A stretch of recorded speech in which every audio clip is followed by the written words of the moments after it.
Alors je dirais qu'il n'y a pas de marketing sans innovation et il n'y a pas d'innovation sans marketing. Tout est lié.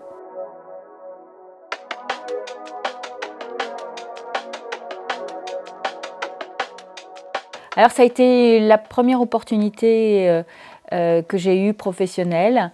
Il faut savoir qu'en 90, c'est vrai qu'à la sortie de l'école, c'était pas évident de chercher du travail avec notamment la guerre du Golfe. Le marché était un petit peu compliqué et j'ai trouvé une opportunité dans la santé et de par cette expérience, j'ai su que j'y resterais.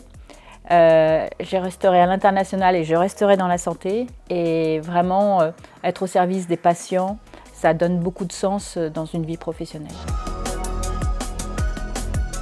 Et je pense que j'ai eu un enseignement et un background solide et donc j'ai pu trouver les opportunités professionnelles qui m'intéressaient et c'est cette ouverture aussi à l'international qui fait que par rapport à mes choix aussi de carrière, j'ai toujours pu graviter dans cet environnement.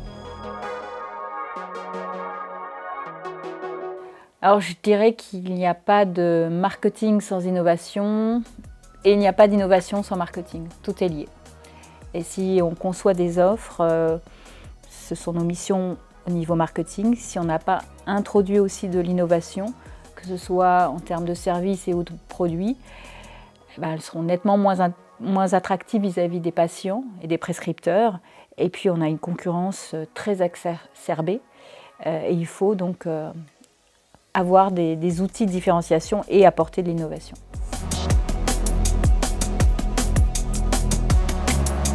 On aura toujours des innovations, notamment de rupture, de plus en plus fréquentes. On va avoir toujours besoin de trouver et d'investiguer quels sont les besoins de nos clients, que ce soit les patients et les prescripteurs. Et donc au niveau marketing, on évolue aussi beaucoup vers les offres digitales. Le patient devient un vrai consommateur et il faut qu'on s'adapte en fonction des nouvelles technologies aussi très connectées dans le diabète.